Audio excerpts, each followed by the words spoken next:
The second analytic technique is probably the least common one, but one we're finding has increasing power in the analysis of social issues. It's called the 3W technique because each question begins with a W, and that is, when is this issue occurring? Where is this issue occurring?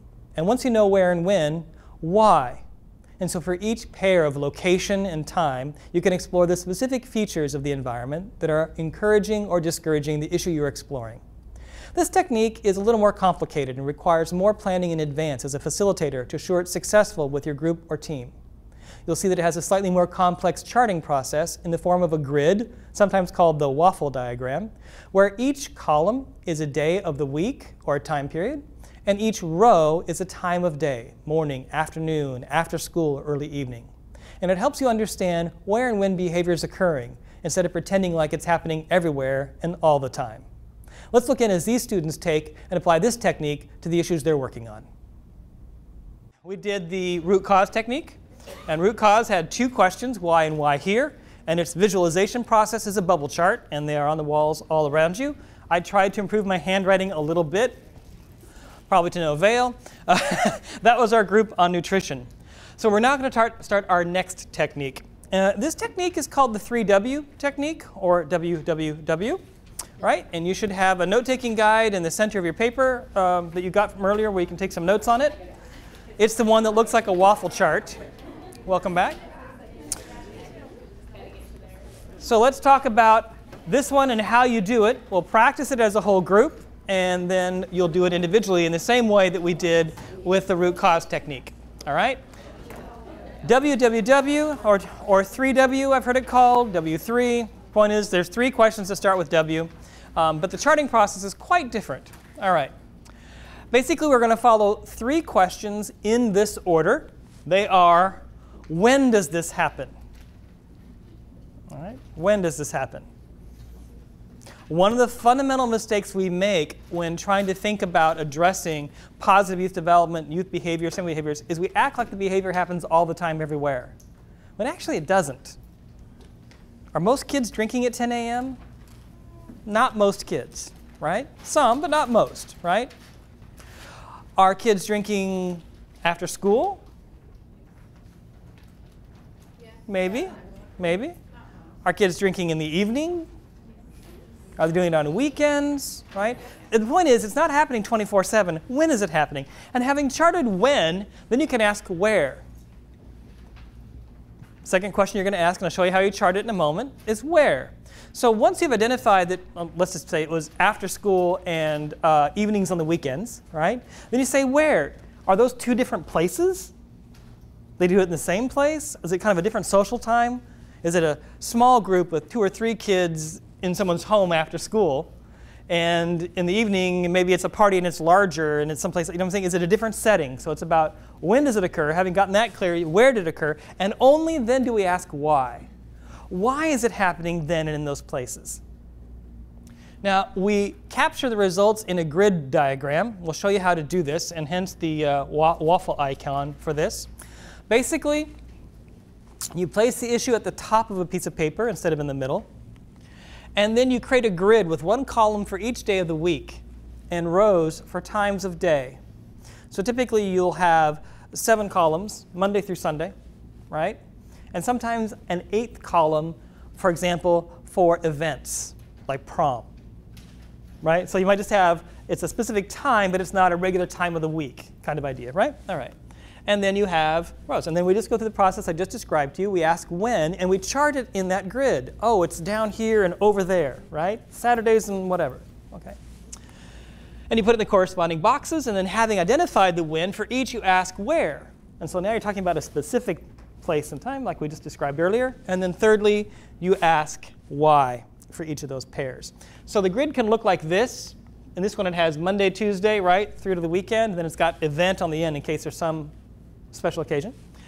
Morning, school day, afternoon, evening can be an easy, broad divider of time. But depending on the issue, other divisions may be more important.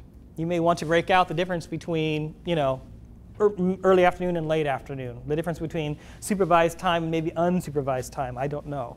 Depends on your issue. But the point is just to have this grid. And with this grid, we could, in this case, say, for example, it's happening in the afternoon, as I was using in my example earlier, in private groups, small setting. You can immediately begin to understand that we might do something different to sort of intervene there than we would do for a behavior that occurs outside. Farm party, in the field, big group, Saturdays, right?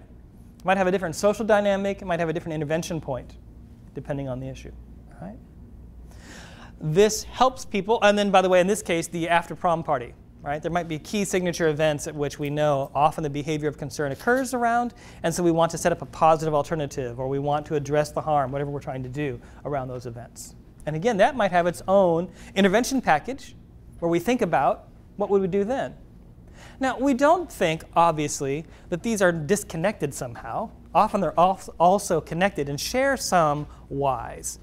But they often have some unique and particular features that if we don't address. Basically, the theory here is that behavior is context dependent. Let me give you an example.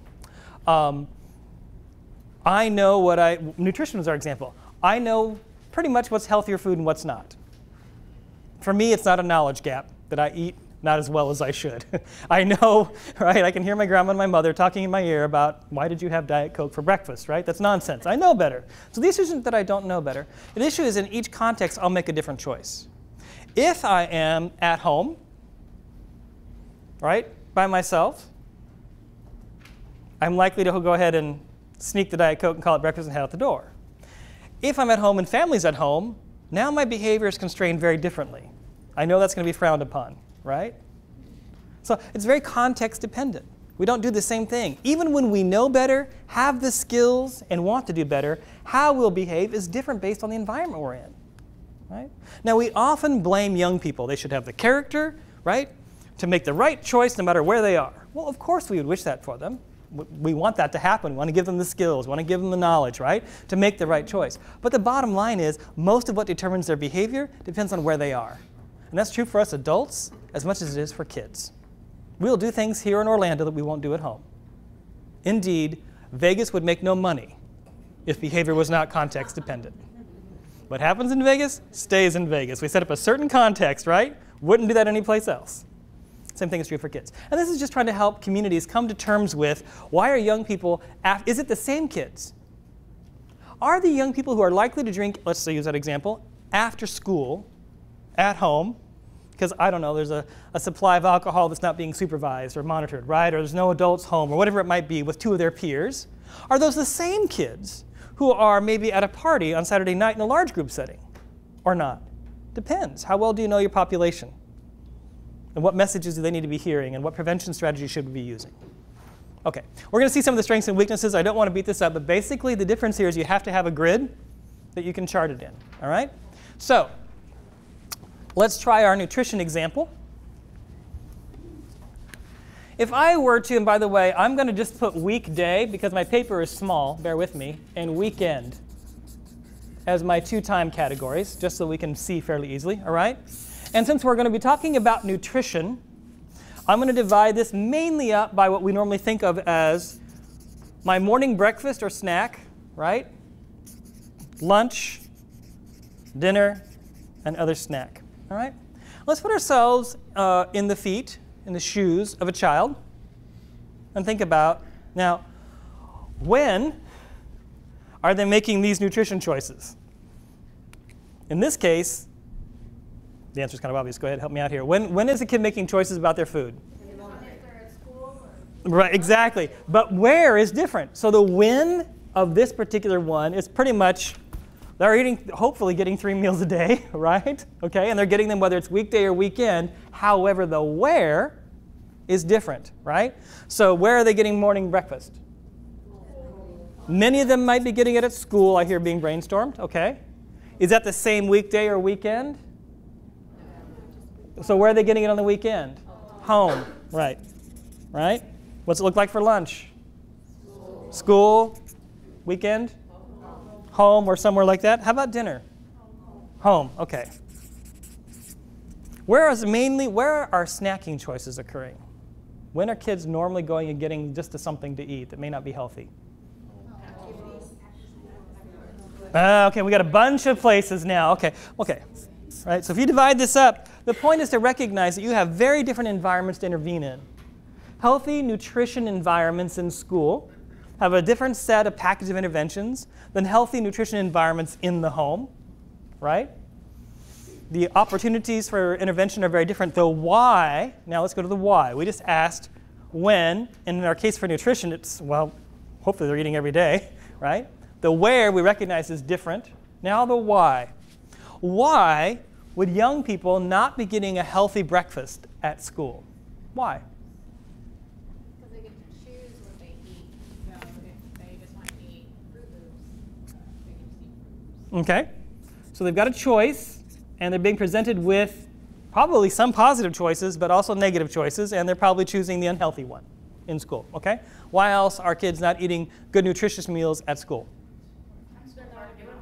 Oop, go ahead. Some schools aren't given breakfast. Right. Okay. Maybe that there is no school breakfast in some schools, right? And so kids are just finding something on their way to school or finding a way to make up for it.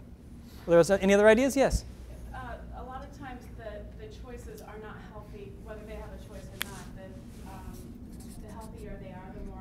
All negative choices. Yes, they might be all negative choices. Okay. Great. Fast food, like donut shops or fast food. Yes. They're eating fast food on the way. They're hitting the 7-Eleven or something like that right on the way to it. Great. So why are they not potentially having a healthy dinner at home? Why is it not nutritious at home? Parents don't have time to make dinner. Right? So we just may not have parent time. Why else? Fast food. Fast food. Because of lack of time, people are grabbing the fast food option. Knowledge. You're assuming the parents are eating healthy too. Right.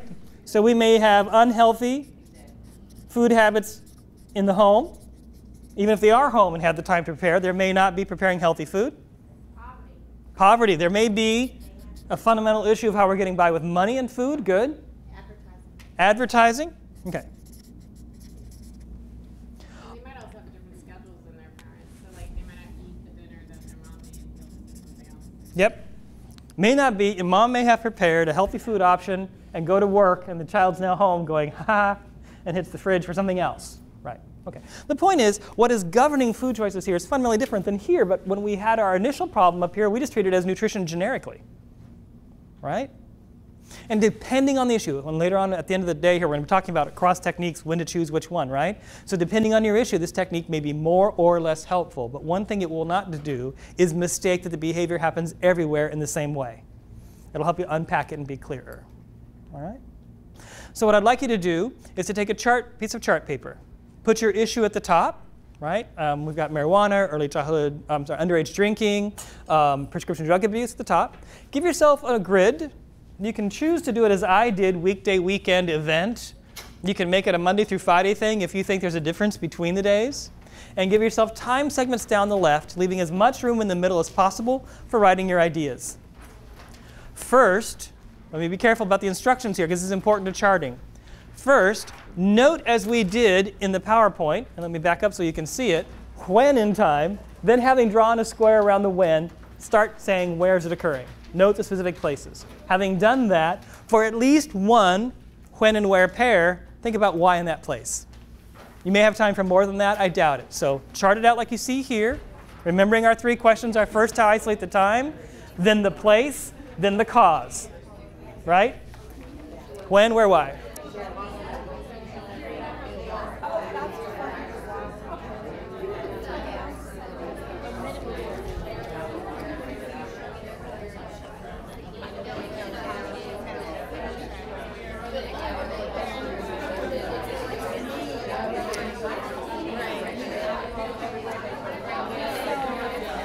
We're doing this based on.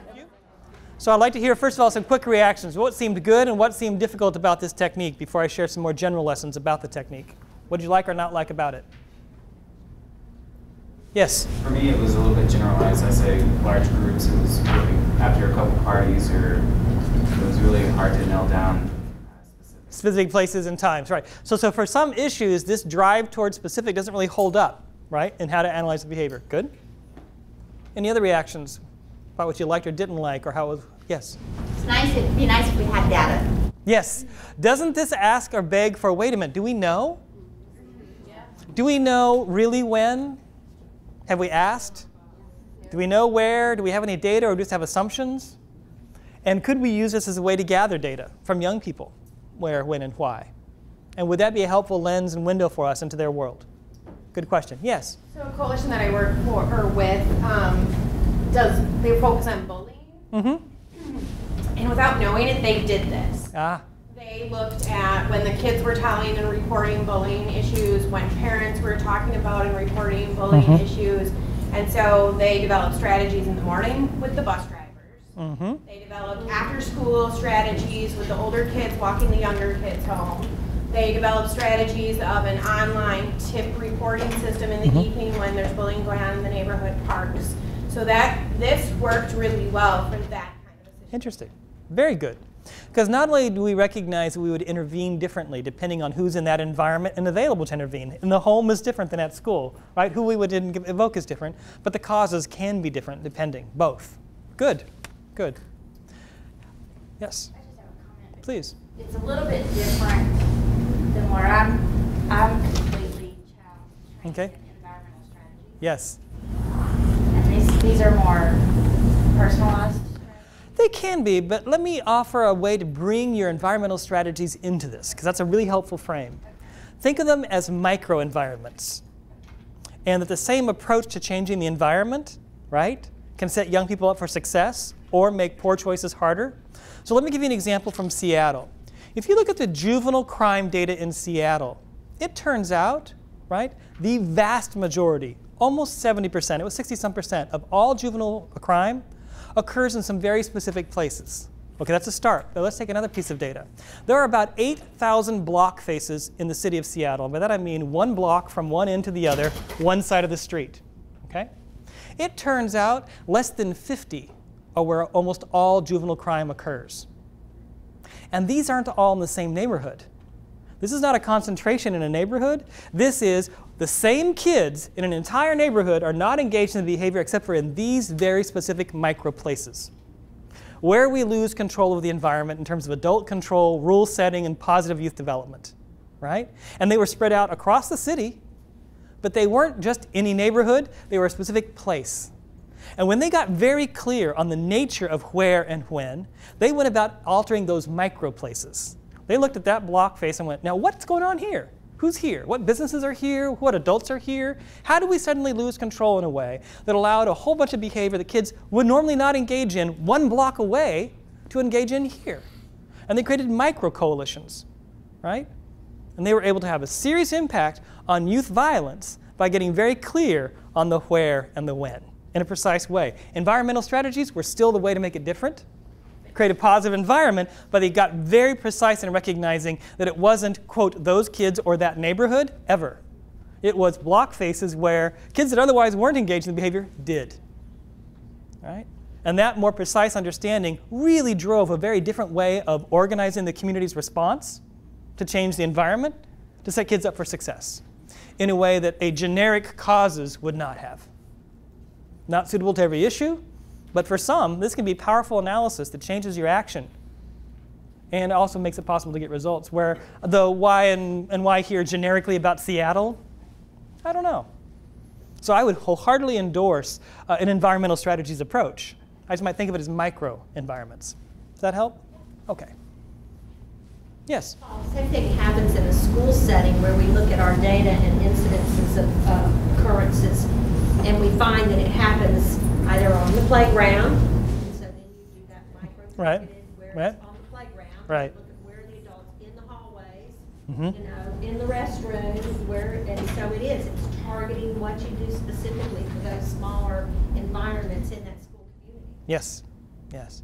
And so you can think about it at that level and at a bigger level. And yes, it can be very powerful. One of the things we looked at was some of those are law enforcement issues, some of those are parent issues. Yes. You can kind of split off where we always seem to lump this up to law enforcement needs to deal with the enforcement, where some of those are parents aren't in control of that situation. Could you all hear that?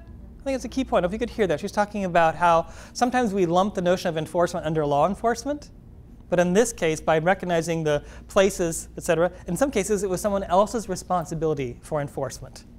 And that made it clearer about who we should talk to and what we should be asking of them. That's what made that more clear. Good example. Like all techniques, oh yes, go ahead. Just by having a pre-designated event column, it was really helpful to think of specific events that happen annually. We haven't really had much reporting on that, so now going back and surveying about those specific. Yes. Yeah, those shared social events can be big expectation setters, norm setters, if you will, for other times and places, and so they can be key. I like that some of you had seasonal, depending on the behavior. If you're working on physical activity, we were working in South Carolina physical activity for years. Summer in upstate South Carolina is a whole different animal than winter, right, in terms of what we were expecting. And that even goes to the data we collected. If we'd only asked people in summertime, we would have gotten very different reported rates than, right? That's our 30-day use issue. If it's tied to seasonal issues, if you're in a resort town, it can really change how your numbers are reported as well as how you understand. All right, so like all the other techniques that we're going to cover, there's things this is good at and things this is not so good at. So let's review a little bit of those using the grid chart that we have as a handout place to take notes. So the main purpose here was to identify relevant settings and times for intervention. It is very focused, not universal, right? Not general root cause in its orientation. And so that's its central purpose, is to identify relevant settings and times for intervention. This means that it's good at, for example, identifying local conditions. When people have a hard time answering why here, remember the question from the first technique where sometimes people kind of just stay real vague and don't know how to get why here? This can help them get real clear on why here, because they've got a time and a place in their head. And they can get concrete in those where the earlier technique may not help them do so. Also, it can recognize the same behavior can have different causes in different contexts. Why? Remember, drug use is almost always an illegitimate means to a legitimate end. Right? Substance abuse is almost always an illegitimate means to a legitimate end. I am trying to have a good time. I am trying to concentrate and study. What are the reasons I'm using, right? So it's not that the ends aren't legitimate. It's that the means are completely wrong. And so if you can use this analysis to understand what ends young people are trying to attain, their drug use is not motivated always by the same things in every setting. And generic messages that drugs are bad often therefore are not helpful. The question is, what positive way will you give them to achieve those ends? If they want to be able to concentrate and study longer, if they want to, right, cope with stress, whatever the rationale is for a given place and time of behavior, what's the legitimate ends they're seeking there, and how can you make that possible through legitimate means instead of harmful and illegitimate means? I joke often that many substance abuse coalitions have simply become the high school no fun police. We are one giant no, don't, stop it, right? And this is not very effective framing for our issue, because eventually we'll not be listened to. What's the yes? Slightly more sophisticated understanding of motivation here can be helpful for us to give targeted yes alternatives. Not generic drug-free alternatives, targeted yes alternatives to the motivation for why after school kids are fill in the blank, whatever it is, or on the weekend. Again, precision to our passion, not generic responses to the issue. So these are some things that it's good at. What's it bad? What's its weakness? One is it's complicated. You've got to get this chart going. If you don't get the right columns across the top, right, like if you hadn't allowed for events or seasonal or other kinds of things, people can end up at dead ends or misanalyze, right? If you've got the wrong categories down the left, getting it all charted in the paper is not easy. Layering on the where and the whys. So it's not easy. It requires a little more careful planning in advance for how to handle constructively a good brainstorming session. And another thing I would suggest is that, again, it can reinforce, in this case in a different way. One of the problems with root cause is it reinforces our assumptions. One of the problems with why here, with the 3 W's, time and place, is we start blaming populations and places. It's that neighborhood, it's those kids. No, it's not. But this can create that frame, and it's a really toxic undertow, right? That'll just blow apart your real understanding of the issue. But it can be helpful to know that different young people have different environments that can result in the same negative behavior, right? But one thing to be very careful is, if you don't have data to inform this, or tomorrow when we talk about how data comes back and helps us prune this, you can get a whole lot of, oh yeah, if Seattle just said it's that neighborhood. No, it wasn't. It was all neighborhoods. Oh, it's those kids. No, it isn't. Actually, it was pretty much all kids. It was specific places where we had failed the kids. Totally changes your approach to juvenile crime in that regard. All right, so those are some things it's good at and bad at. I hope that was a very different example of analysis technique than the one you just did.